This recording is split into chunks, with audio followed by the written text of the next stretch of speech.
Vamos acabando las fotos, compañeros.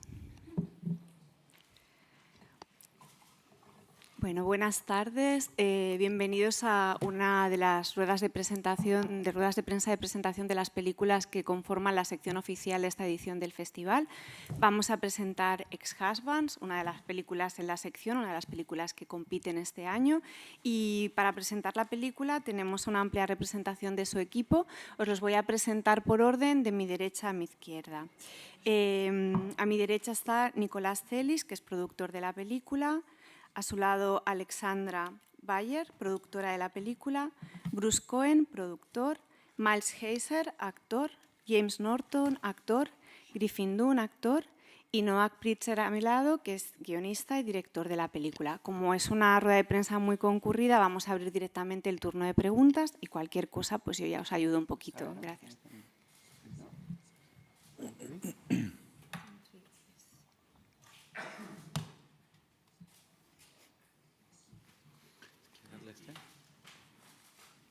You can hit?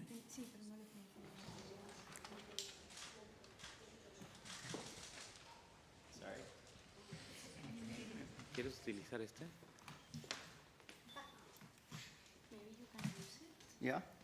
Sure. Yep. Vale. Gracias.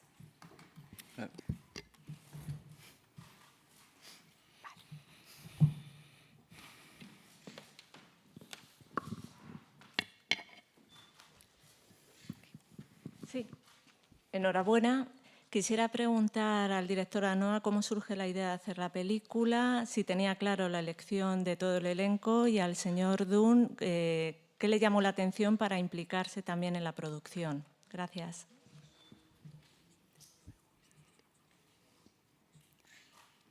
Noah Primavera? Sure. Yeah, thank you for the question. I started thinking about the movie a little while ago when my parents divorced after having been married for a very long time, and I think I was looking forward, thinking about what family looked like, thinking about family coming apart while trying to make one myself. And then I started writing the script and found that it actually turned into this much more tender movie about fathers and sons at interesting moment where fathers are still trying to be fathers to their sons, even though they're now grown men. And I shared the script with Griffin and was lucky that he responded to it. And the more time I spent with Griffin ahead of the project, we were waylaid by a pandemic, so we became buddies in the process. And the more time I spent with Griffin, the more certain I was that he was the man for the role. And yeah, I just really loved working with Griffin. And the whole cast that came together was really, I think, a special bond between everyone kind of formed. And I really, I love the script when Noah got it to me. You know, I've been acting for quite a long time. You know, and in the course of an actor's life, you know, one year you're playing a lawyer, and then decades later you're a justice of the peace, and you're a Supreme Court judge, and you're somebody's parent, and then you're somebody's grandparent.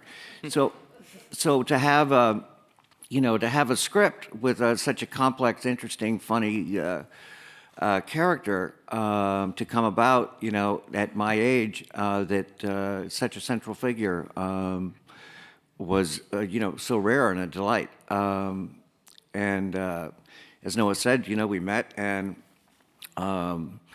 we had people in common, but I just really responded to the character in this script and was delighted to play it. And I'll just add that I've had the pleasure of knowing Griffin for many years and been a huge fan of his work. And when Noah and I were talking about who could play the lead of this beautiful script, the minute we thought about Griffin, I was like, it feels like the script was written for him. And let's send it to him and see what he thinks. And that is kind of, you called and you're like, was this written for me? And we said, well, not exactly, but at a certain point, we started to feel that it was. But you really felt I was a mess in my personal life to play this part. Yeah, I got it.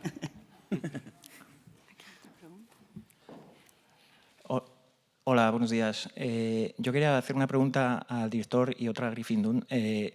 La pregunta para el director es acerca del guión.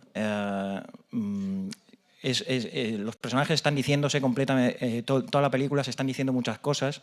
Es una película muy de guión, y quería saber si a la hora de escribirlo, aparte de lo que ya he comentado, si tenía algunas películas en mente que traten, que sean también muy de guión, o incluso no solo películas, sino quizá algo literario también. Gracias. Y para Griffin Dunne, yo quería saber, tengo la curiosidad de su trabajo de nuevo con Rosanna Arquette, tantísimos años después de After Hours. No sé si han trabajado juntos o si se han visto de nuevo durante todo este tiempo. Entonces quería saber cómo ha sido trabajar con ella. Gracias. Yeah, the influence is tricky just because I wrote the script a long time ago, so it's hard to remember exactly what I was reading and watching at the time. I think, you know, the North Stars were, I guess, filmmakers like Kenneth Lonergan and the Coen brothers, and I think,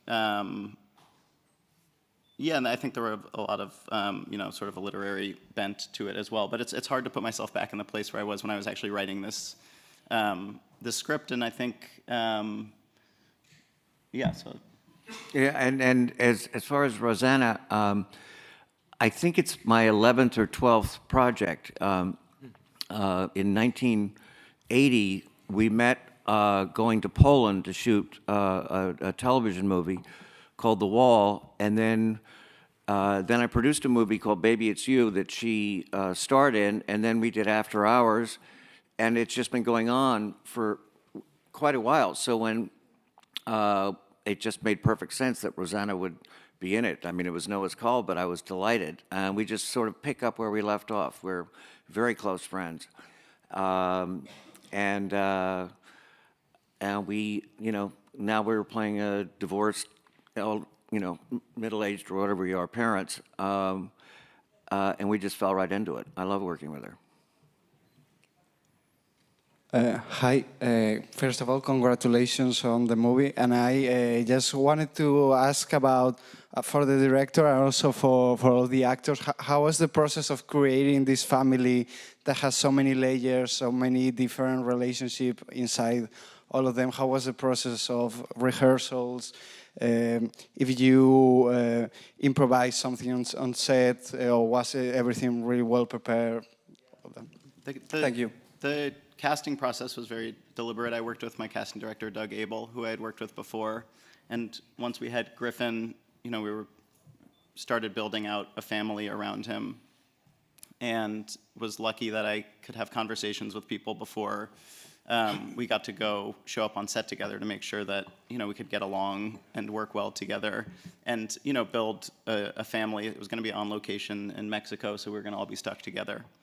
And so wanted to make sure that we could all kind of function as a family. And when James and Miles came aboard, I think, you know, there was like a kinship immediately. We were in Mexico together, having dinners, spending time together.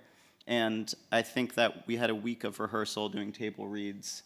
And I think in that week, you know, we kind of talked through the script. I don't know that the script changed a ton in that week, but I think we kind of figured out what was there and what worked and what to lean into. I think there were things that in the room we weren't sure would work, and then got to set and decided, you know what, actually let's go back to what it was originally, or there were tweaks we would make on the day.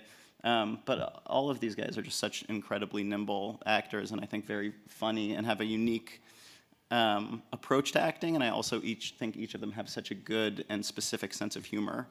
And I think that's maybe what contributed to the family feeling so real, is that they have this familiarity and yet also very much have their own identity. I think also the fact that we were in Mexico, and as Noah said, you know, we were away from our families and our homes, and alongside the rehearsals, which were obviously very important, we were going for dinners and having the most fun we've ever had on a film set, I think, ever. Tell them about Holbox. Holbox, yeah. I mean, that's, yeah. We went on holiday together in the middle because we had a few days off. I mean, genuinely, it was really important because we built a bank of memories off camera, and then all that affection and trust was just immediate. It made our jobs very easy. It was a really fun gig. Hi, a couple of questions over here. First of all, to Noah, congratulations for the film. It's a movie about family, it's a movie about love, but I have the sensation it's also a movie about aging, how to deal with age. I would like to hear you about that. How do you think Peter and the other characters deal with the responsibility of growing up? And a question to Mr. Dunne.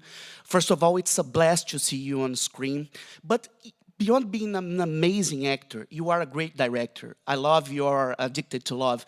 How do you think your previous experience as a director and as a producer interfere in the way you act on a movie like this? Thank you very much. Thank you. I think aging is absolutely a theme, and I think I came at it also just thinking about. I think there's also a lot of loneliness in the film, and how these characters are. For Peter, he's identified himself his whole life, or at least for the last 40 years, as Maria's husband, and Nick and Mickey's father. And all of a sudden, they're adults. They've left the house and need their independence, and he's been left by his wife. And so I think. He has to form a new identity as Peter Pierce in his 60s, and he's also in the process of losing his father. He's lost his mother, and so he's sort of been stripped bare. And I think the boys are kind of going through their own kind of pivotal development where they still need their father in some way, but not in the way that they think they do. And so I think all of these characters are grappling with how to relate to each other as adults who have moments where they're lonely, they miss each other, they want to be around each other, but they also need to, go off and prosper on their own.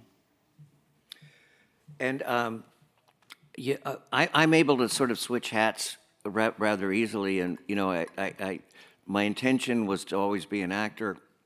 But I got off to a slow start. I found it easier to produce a movie and cast myself in it. And that then led to directing and, also acting and also producing. But when I'm acting, I don't think about directing. I don't think about the budget. As a producer, it's my vacation away from that.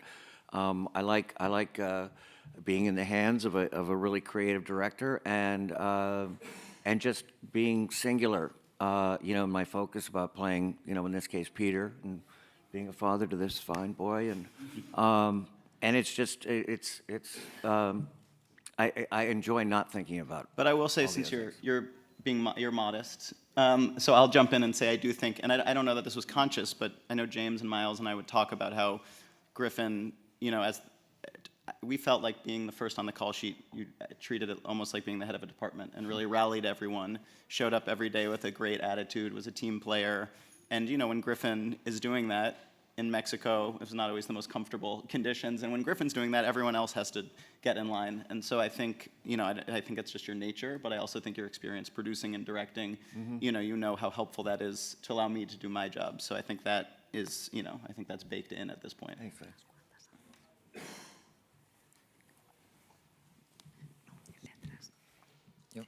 Hi, good morning.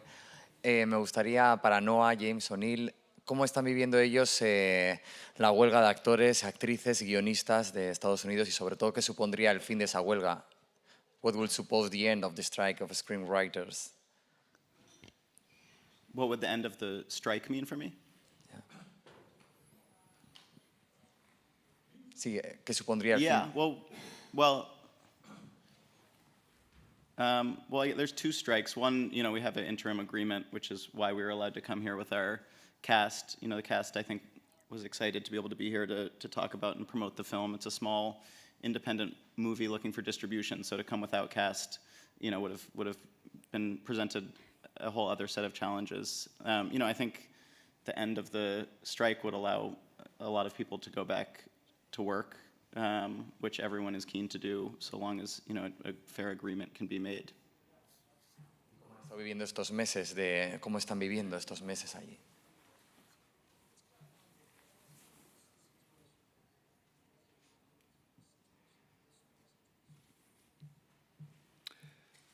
Well, first of all, the end of the strike would mean for us as writers and actors that we got what we wanted. I don't think it's going to end until there's a satisfactory conclusion, in the negotiations. And it's been, it's been, for me, I've been out of work for periods of time before, so I'm familiar with that neurosis, but it's been really tougher on younger actors and actors who are, more journeymen, who live from a part in a series, from one series to the next. So, and a lot of actors are really hurting. So hopefully it'll get resolved soon. For me, I've been on stage doing a theatre job for a long time, so I've been working, and also in London there are still productions going on under an equity contract rather than a SAG one. So Equity have said very, publicly that they stand in solidarity, but the conditions of strike and the ability to strike is very different in the UK. So I'm very fortunate to be able to continue to work, and I feel an immense gratitude, obviously, to those people who are making huge sacrifices on the other side of the pond for all our sakes. And it's also worth mentioning, as Griffin said, many actors are suffering, and many, many crew members are also suffering. Yeah. I mean, there are so many people who are affected by this, every single department, and caterers, grips, sparks, it's a huge, huge problem. And for them, not much is going to change. So they're making the ultimate sacrifice on our behalf. Hi, Melanie Goodfellow from Deadline Hollywood. I actually wanted to pick up on that question for Griffin. James, you've talked about it just now, Miles. Were you nervous about coming here? I mean, Jessica Chastain, when she was in Venice, was saying she was nervous about going there to the festival. Do you feel good about being here? You're one of the few stars that are going to be at San Sebastian from the US this year. Well, I wouldn't have done it without dealing with my union first. I wrote directly to SAG and asked their permission, and they recognized that this film, did not have a distributor, was independently financed, and really wasn't particularly relevant to the major issues that they were negotiating for. So when I had their blessing, I'm thrilled to be here. I think it's also important. There was a slight confusion at the beginning about the interim agreement, and some people's within our community were kind of confused at what that meant. SAG have very openly said now that we should be encouraging independently financed movies more than ever. This is what we want. We want to be able to nourish that particular part of the industry, and so coming and presenting this film and giving our backing to that particular sector of the industry is exactly what we should be doing right now, I hope.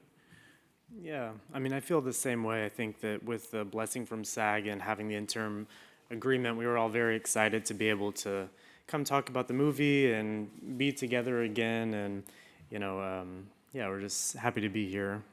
I feel good about it. I'm not as nervous as Jessica Chastain.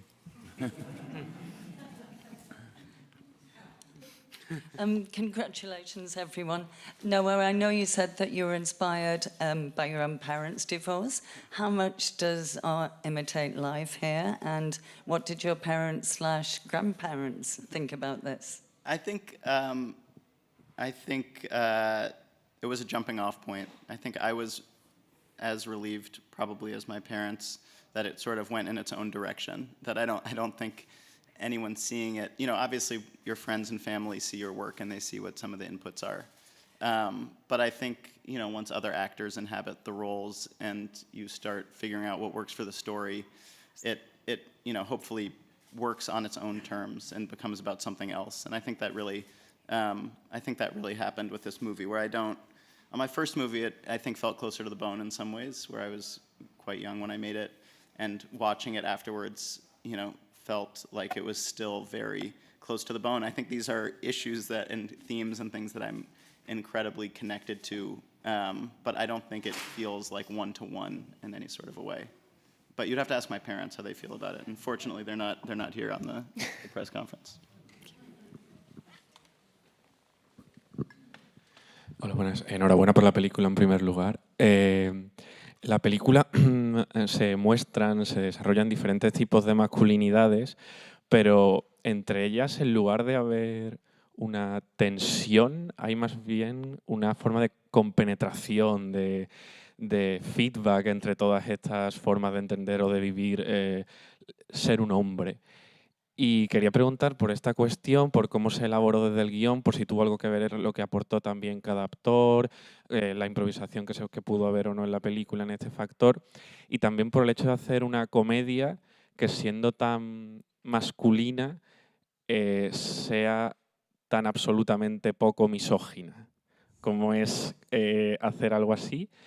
Y por último, un pequeño detalle, en la película hay una pequeña conversación entre dos personajes que son muy secundarios, a orillas de un arroyo o algo así, y tienen una conversación muy pequeña en la que como que se sinceran, apenas se dicen nada, y quería preguntarle a Noa por qué la idea de incluir estos pequeños momentos que parecen tan marginales en relación a los protagonistas. Gracias.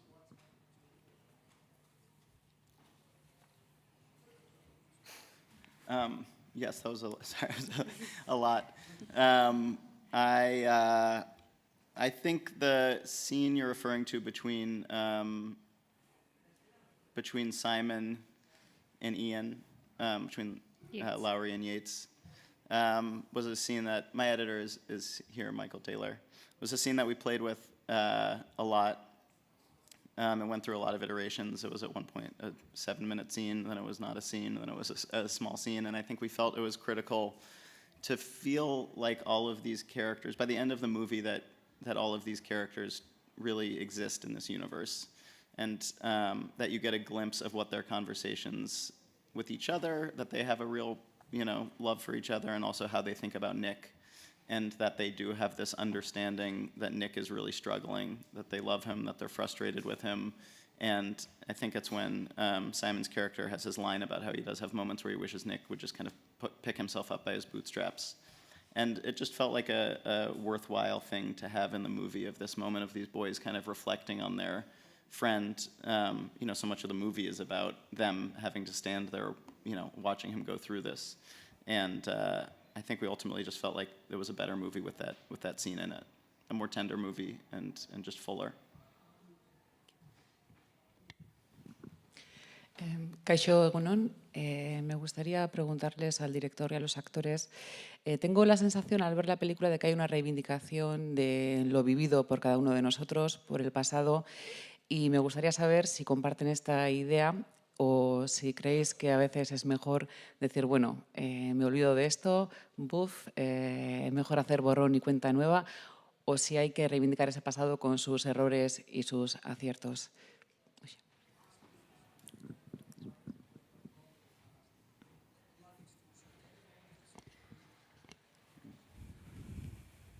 You want to take that one? Yeah, I live off my luggage. Your past is, what you draw from. Every heartbreak and, moments of victory and being a father and a son. And, these are all the things that's what I love about the script. It's all in there. So, I think that's the strongest tool an actor has is their past. And, certain things you try to let go of emotionally in a personal way so you can go on. But, if you're playing a character and it's relevant, you won't be able to stop thinking about it and you'll draw from it. And I wanted to just go back to the masculinity part of that question before, because I think that what Noah and Griffin and James and Miles have delivered is a very beautiful, complicated, nuanced take at masculinity from a lot of different angles. It's what I feel is particularly fresh and exciting about this film is it's something that you don't see a lot, and that goes to the father-son relationship. And one of my favorite scenes in the film is when Griffin's character, Miles' character, are having that fantastic conversation on the plane on the way home. And as an openly LGBTQ producer who spent a lot of my career telling these stories, I'm very proud of the LGBTQ representation in this film. I love that scene in particular. I think it's something you really haven't seen before. And also to what we've been discussing earlier, I love the tension in that scene with, on the one hand, Peter is trying to be this very powerful, very good, very loving, supportive father, where at the same time they're having a conversation that a father and son really should never have with each other, and I love the tension in that scene. Hola, buenas. Muchas gracias por la película, es súper fresca. Y preguntarle a Noa, sobre todo vuelvo a la nueva masculinidad, porque sorprende.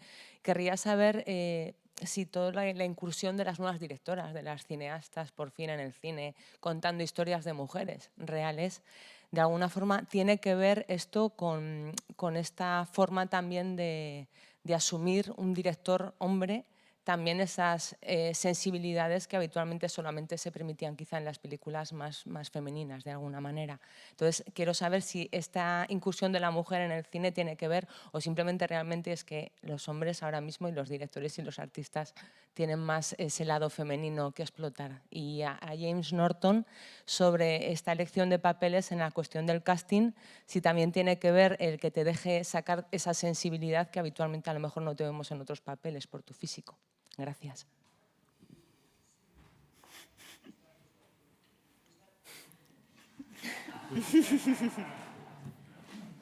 My physique, I guess, lends itself more naturally to to these themes. You want to start? No, very early on we met over Zoom and we had a great conversation about the role and all these sort of subject matters, masculinity and the sensitivity and the tone he wanted to achieve. And then once we'd sort of established that I was going to play the role, he gave me a strict instruction to go and eat cake. He didn't want my character to be, and I'm not, by the way, I'm not particularly gym-minded, but I am tall, I guess, is maybe what you're saying, and yeah, it didn't really play into.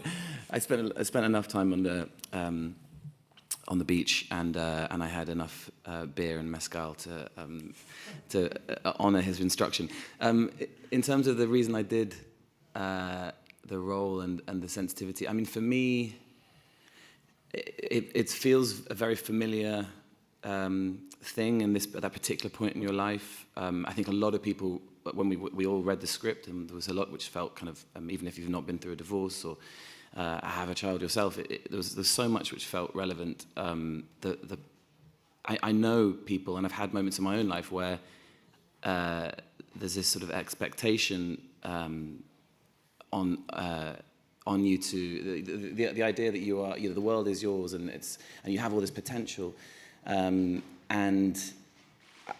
I think I've had what was my character's called? Nick. I'm having a complete mental block. I'm sorry, I'm panicking. Nick has everything. He has his incredible mind and that wonderful scene around the dinner table where they're all giving the speeches and they're saying how, he was described as this beautiful young boy with this incredible mind, and he finds that potential incredibly intimidating. And I think that's a sort of a part of that particular exploration of masculinity where he feels like he should have just taken life and succeeded and become this, either a dentist or a head of whatever it might be, used his mind, used all his potential.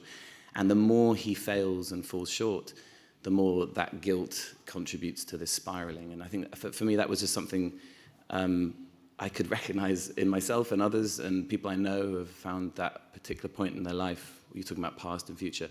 The future, and as it gets smaller and smaller, suddenly becomes incredibly intimidating. And for me, it was something which I just got very excited about, and it wasn't a role I'd seen either been offered to me or I'd seen in another film. So, Nick, how did I forget my character's name? That's embarrassing.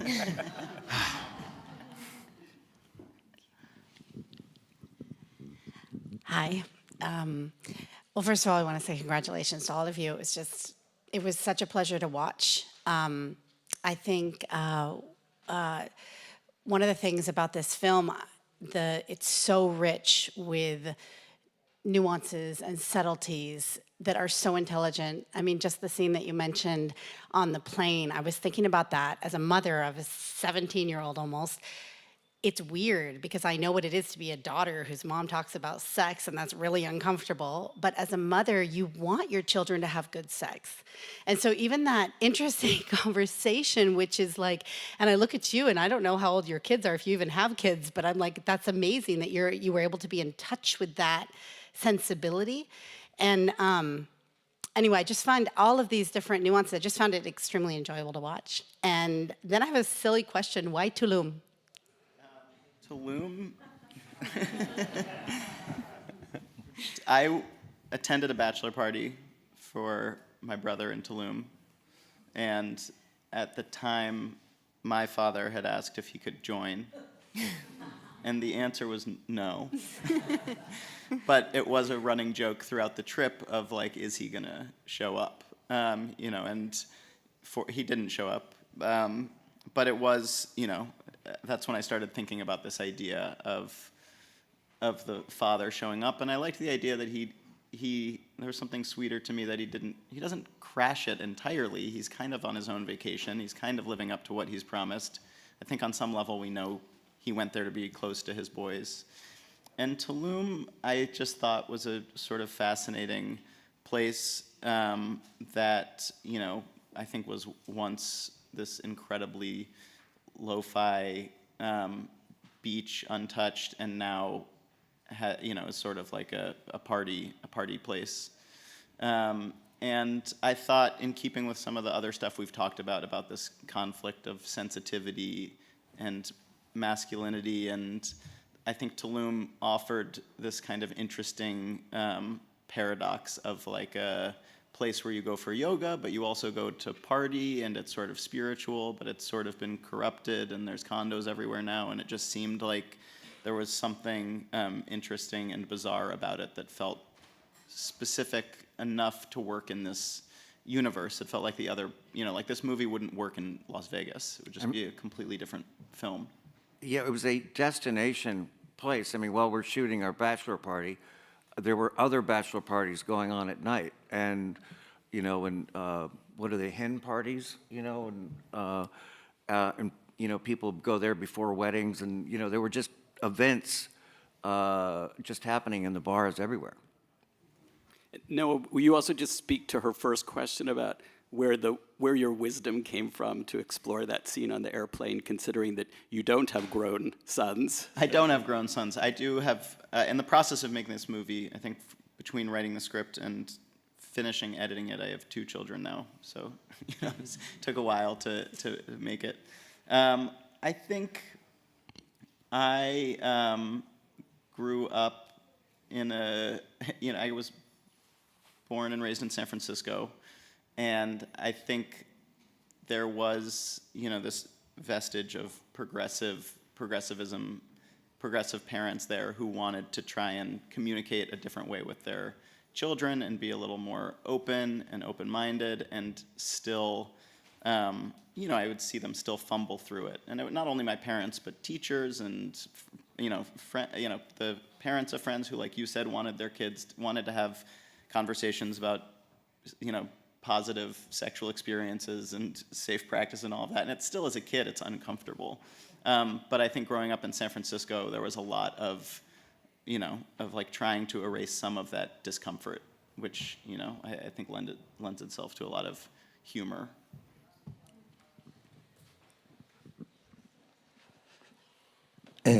Me ha gustado y me ha interesado mucho la película, y una interpretación fabulosa para mí, me ha gustado, sinceramente. Querría incidir en una cuestión. Colviedad y así sería lo que siempre decíamos, una película muy de hombres, y prácticamente solo de hombres. Quiero decir, no hay ninguna información prácticamente ni de la mujer de Griffin, ni de su madre, ni de la pareja de James. Todo está relacionado encima en una época donde, afortunadamente, lo que hay mucho, y ya es hora, de la problemática de las mujeres en general. Entonces, la pregunta sería incidir un poco en cosas que han salido a Noa. ¿En ningún momento te planteaste algo sobre el tema de las mujeres? ¿O por qué decidiste esta elección solo, que ya entiendo, además el título de la película es clarísimo, ¿no? Exmaridos.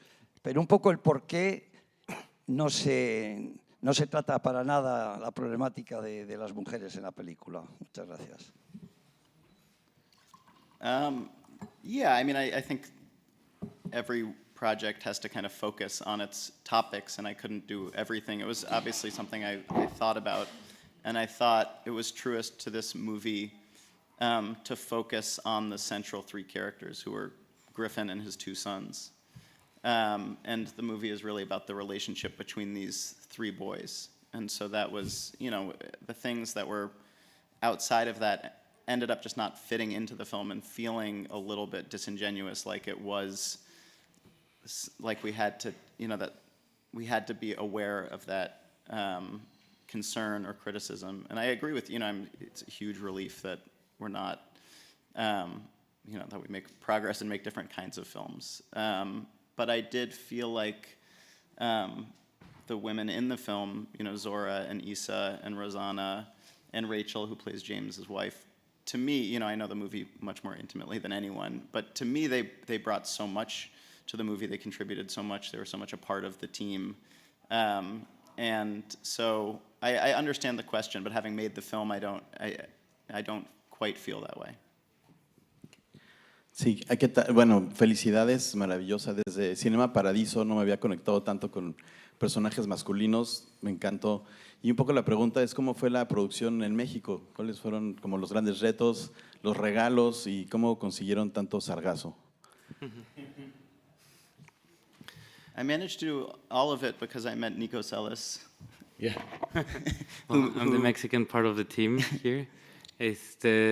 Pues fue un placer trabajar en esta película. Cuando me escribió Noah con este proyecto, la verdad es que también fue justo terminando la pandemia y era muy enriquecedor ir al Caribe, ¿no? La verdad es que también para mí fue muy interesante incluso el descubrir el sargazo, ¿no? Todas estas algas que también ya están en esta zona, que también se integró en la película de una forma también muy poética y se usó como una herramienta también para conectar con los personajes. A mí me encanta que vas a una despedida de solteros, haces todo este viaje, ¿no? Hay como mucha expectativa en todo lo que va a pasar en los personajes y llegas a este lugar idílico y está lleno de sargazo, no te puedes meter, ¿no? Y eso, pues creo que también ahí es cuando se conecta muy bien, ¿no? la realidad con la ficción y pues creo que tuvimos un equipo maravilloso, la verdad, porque pues ante la adversidad, digamos, también del fin de la pandemia y todo, pues fue una película que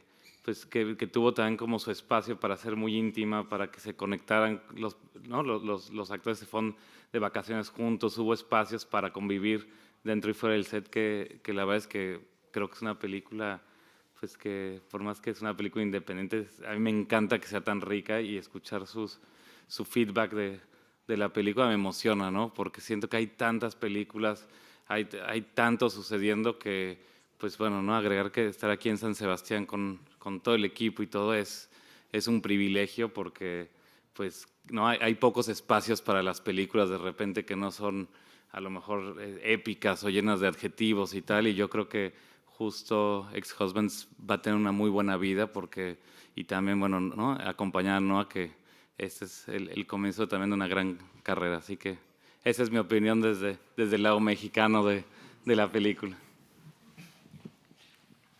Hi again. It's a question to everyone. I think it's impossible to talk about the importance of a movie like Ex-Husbands without stating the importance of having Richard Benjamin in the cast. What was the experience of dealing with such a legend like him in the movie? I couldn't believe it. I was bowled over. I grew up on. As an actor, he was a major influence on me as an actor. Or a kid who in the 70s who really wanted to be an actor.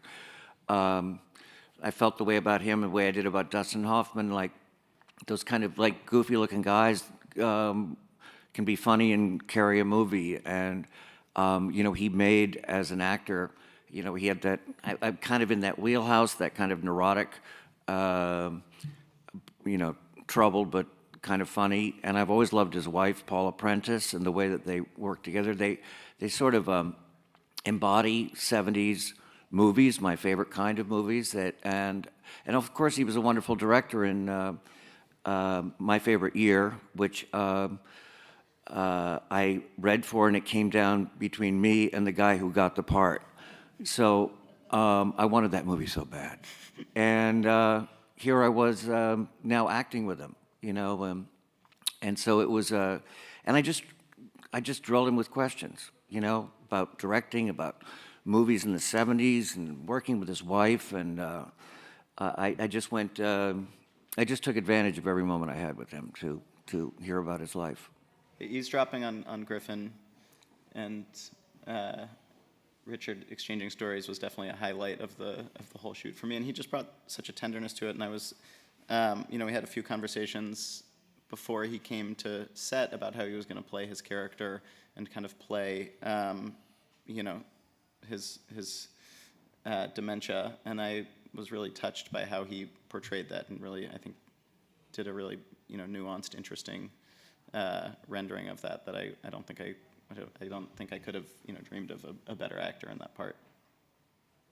Hay una última pregunta aquí. Hi. First of all, congratulations for the movie.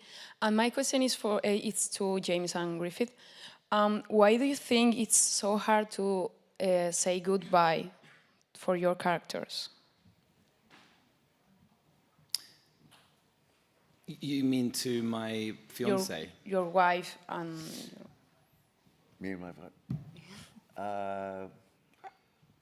I think, I mean, going back to what I was saying, what I was trying to say earlier about life, past, future, and the expectations you have from life, and the expectations which are pushed onto you, often not particularly to young men, but I think some young men feel that kind of, you know, there's a thing of certain sort of chapters which they should hit, women also, but I think for Nick, Thea was his last kind of piece of a cornerstone of his life. You know, he has very little. He doesn't really have a career. His friends obviously are a massively important part of his life, but other than his relationship, he's kind of drifting. And when she pulls that plug, it's like that's it. It's the end. I mean, it's interesting to talk about that scene. Actually, it's a slight jump, but the scene when she says goodbye and she leaves the voice note, which is the letter about how, you know, the relationship had made her a better person and she'd grown through the relationship. I wanted to say this earlier, but we shot that, I don't know, 40 times. And we shot various degrees of demonstrative breakdown, emotion, you know, how big that goodbye would be and how painful. And it's really a really wonderful indication of Noah's courage as a director.